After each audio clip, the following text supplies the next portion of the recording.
Hello, my name is Xspi, and in this video I'll teach you how to make your own custom proxy cards online for free without spending any money or having to use Photoshop. Now there's all sorts of websites out there that you can use, but the one I like to use is MTGCardBuilder. It comes with presets for a lot of frames and set symbols, as well as allows you to save your cards so that you can edit them later. The program itself is super simple, but there's also a lot of options if you want to make fancier custom cards, and I'll link the description below. So why might you want to make some custom magic cards? Well, maybe you want some custom art on your favorite commander, some custom tokens, or maybe you just want to mess with your friends for a little bit, or make someone a birthday gift.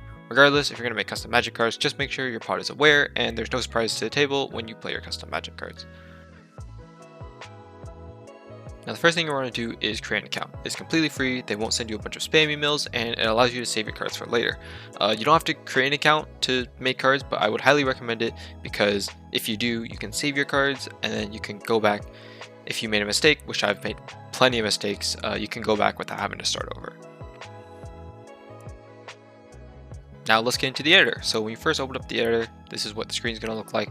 There's three sections to this. There's this section up here, which is kind of like your pages. There's this section right here, this entire blue section, which is each page, and there's this orange section down here, which is always going to be here, which allows you to save, order, or download your cards. So each of these pages gives you different options down here for you to customize your card. So the first thing you're going to do is create your frame. MTGCardBuilder is very nice in that it provides you basically every frame you could ever need. There's regular frames, there's token frames, there's saga frames, there's even promo frames.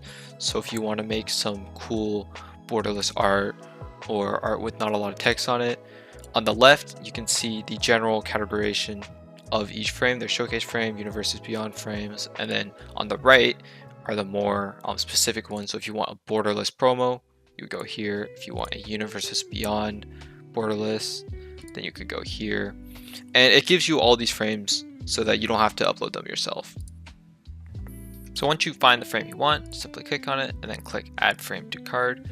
If you want to do a multicolor card, for example, you can click on it and press add right half to card, and you'll get this nice little fuse between the blue and red color, and it'll make this nice little gradient in the center. Yep, there you go. But I'm just gonna make a blue card for now. And also, if you want your power toughness, you have to make sure you add that. When you add your power toughness as well as your hollow stamp, if you want one, some of the other frames have hollow stamps, but you want to make sure that you do your power toughness above your frame, so your layers are down here and you can drag them around. But I'm just gonna make a counter spell. Next thing you want to do is upload your art. You can click and drag your art over here, and then also if your art doesn't fit, you can use the zoom slider or these little movement sliders here. I like to usually make the art fit, and then if the art's too small, use the zoom slider to make it fit the frame nicely. And also don't forget the artist. Make sure to credit the artist down in the bottom left corner. Next, you're going to want to type your cards. So for mana cost, you're going to find your mana symbols down here. Type your title. If you're doing a creature, you're going to be tempted to put this dash and then your creature type, let's say human. But this dash is actually not how it's written on cards. You want to make sure to add these little brackets around it, and that'll give you an extended dash, which is what's actually written on cards. Your rules text, and your power toughness if you have one. There's all sorts of things you can do to your rules text. You can give it italicized, you can make it bold, you can change the color. I think for this one I want to center it, so I can do this and I can center my text, which is really nice. Now the last thing you want to do is choose your set symbol. The nice thing about MTGCardBuilder is that it has almost every single magic symbol ever printed, all the way from common to mythic, so you can select your rarity as well as whichever set symbol you choose. And it takes a little bit to load, but just give it a second and it'll eventually load. Yep, there you go.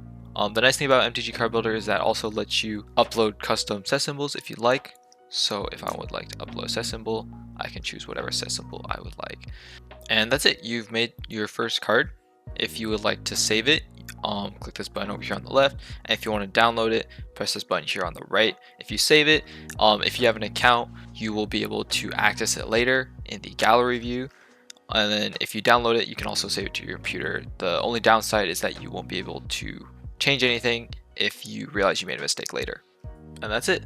Thank you for watching. I hope you have fun making your magic proxies, and I'll see you next video.